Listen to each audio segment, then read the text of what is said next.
நர்மதாவும் யமுனாவும் வந்து வீட்டுக்கு வரத பார்த்துட்டு வந்து செமையா டென்ஷன் ஆயிடுறாங்க. ராகினி உடனே இவங்க எதுக்கு இங்கே வராங்க அப்படின்னு சொல்லிட்டு பார்க்குறாங்க. உடனே ராகினி வந்து உங்களுக்கு எங்கே என்ன வேலை அப்படின்றாங்க. என் அக்காவை பார்க்க தான் நாங்கள் வந்தோம் அப்படின்னு வாமா அப்படின்னு சொல்லிட்டு தாத்தா கூப்பிட்டு உள்ளே வந்துடுறாங்க. நகரியா அப்படின்னு சொல்லிட்டு யமுனா வந்து சொல்கிறாங்க. செம்ம டென்ஷன் ஆகுது ராகினிக்கு. அடுத்து வந்து என்ன 2 பேரும் இவ்வளோ லேட்டாக வரீங்க, நான் அப்பயே வர சொன்னேன்ல விளையாடுறதுக்கு அப்படின்னு சொல்லி தாத்தா சொல்கிறாரு. சரிங்க தாத்தா விளையாடல, நீங்கள் 2 பேரும் விளையாடுங்க நான் பார்க்குறேன் அப்படின்னு சொல்கிறாரு. இதெல்லாம் பார்த்து ராகினி செமையா டென்ஷனாக அப்படியே பார்த்துட்டே இருக்காங்க. ராகினி நீ வாமா விளையாடுறதுக்கு அப்படின்னா என்ன ஒன்றும் வரல அப்படி சொல்லிட்டு போயிடுறாங்க. விடுங்க தாத்தா அவங்க அப்படி தான் அப்படி சொல்லிட்டு விளையாட ஆரம்பிக்கிறாங்க.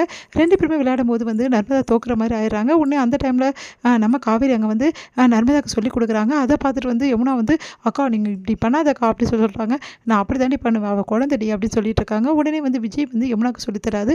அதை பார்த்துட்டு வந்து டென்ஷன் ஆயிடுறாங்க. நீங்கள் சொல்லித்தரீங்க அப்படின்னா சொல்லித்தந்தா தப்பு இல்லை, நான் சொல்லித்தந்தா தப்பா ஆமாம் அப்படின்றாங்க. உடனே வந்து அதெல்லாம் கிடையாது, மாமா கரெக்டாக தான் சொல்லித்தரேன், யமுனா சப்போர்ட் பண்ணுறாங்க. 4 பேருமே வந்து அதெல்லாம் ஒத்துக்க முடியாது அப்படி சொல்லிட்டு பேசிகிட்டு இருக்காங்க. இதெல்லாம் பார்க்குற ராகினிக்கு தலைவலியே வந்துடுது. செம்ம டென்ஷன் ஆகிடுறாங்க. இங்கே என்ன நடக்குது, இங்கே அப்படியே சும்மா ஓவராக பண்ணுறா, காவேரி குடும்பத்தை கூட்டு வந்து அட்டகாசம் பண்ணுறா அப்படின்னு சொல்லிட்டு செம்மையாக டென்ஷன் ஆகிடுறாங்க. நம்ம விஜய் என்ன பண்ணுறாரு, குமரனை கூப்பிட்டு போர் அடிக்குன்னு சொல்லிட்டு விளையாட கூப்பிட்றாரு. உடனே குமரன் வர மறுக்கிறார். வாங்க ப்ரோ விளையாடலாம் அப்படின்னு சொல்லிட்டு பம்பு பண்ணி கூட்டிட்டு வந்துடுறாரு. 2 பேருமே கிரிக்கெட் விளையாடணுமே, 2 பேர் மட்டுமா அப்படின்னோடனே சரி தாத்தாவும் வரட்டும் அப்படின்னு சொல்லி தாத்தா வரீங்களா வரேன்ப்பா அப்படின்னோட தாத்தா இந்த வயசுலையா அப்படின்னா அதெல்லாம் எனக்குலாம் அத்துப்படிப்பா, நான்லாம் சூப்பராக விளையாடுவான்னு சொல்லிட்டு தாத்தா விளையாடுறாரு. 3 பேரும் ரொம்ப நல்லா விளையாடிட்டு இருக்காங்க. இதெல்லாம் பார்க்குற இன்னும் வந்து டென்ஷன் ஆகிடுறாங்க ராகினி. என்ன தான் நடக்குது இங்கெல்லாம், இப்படி பண்ணுறாங்களே, நம்மளை வெறுப்பேற்ற பண்ணுறாங்களா உண்மையிலே பண்ணுறாங்களா அப்படின்னு சொல்லிட்டு செம்மையாக டென்ஷன் ஆகிடுறாங்க. உடனே அப்பா கிட்டே இங்கே நடக்குது எல்லாத்தையும் சொல்லணும், இவங்களை பற்றி சொன்னால் தான் எனக்கு நிம்மதி அப்படின்னு சொல்லிட்டு டென்ஷன் ஆகிடுறாங்க. யமுனா என்ன பண்ணுறாங்க, நிவினை பார்க்கறதுக்காக நிவின் இருக்க இடத்துக்கு தேடி போகிறாங்க. நிவின் வந்து நீ இங்கேருந்து முதல்ல கிளம்பு அப்படின்னு சொல்லிட்டு திட்டி அனுப்பிச்சிடுறாரு. அதனால் யமுனா வருத்தம் அடைகிறாங்க.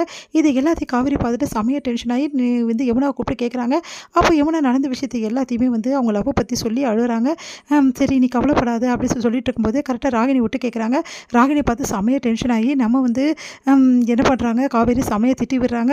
அடுத்து வந்து வேறு ஏதாவது ஒரு வழி பண்ணி ஆகணும் அப்படின்னு சொல்லிட்டு நிவினை பார்த்து பேசுகிறாங்க.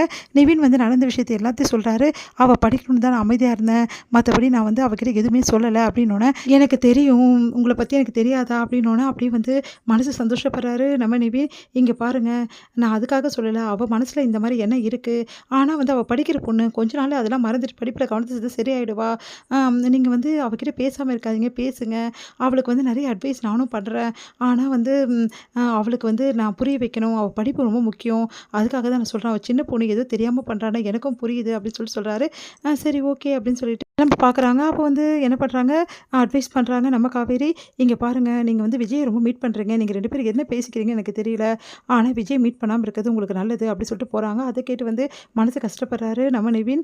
அடுத்து வந்து இங்கே என்ன பண்ணுறாங்கன்னா ரொம்ப வந்து டென்ஷனாக இருக்காங்க காவேரி.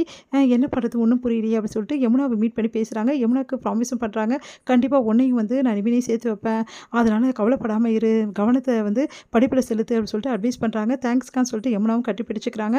அடுத்து வந்து இங்கே வந்து ஒரே யோசனையாக இருக்காங்க காவேரி, யோசனை பண்ணிகிட்டே இருக்காங்க. அப்போ நம்ம வந்து விஜய் அங்கே வராரு.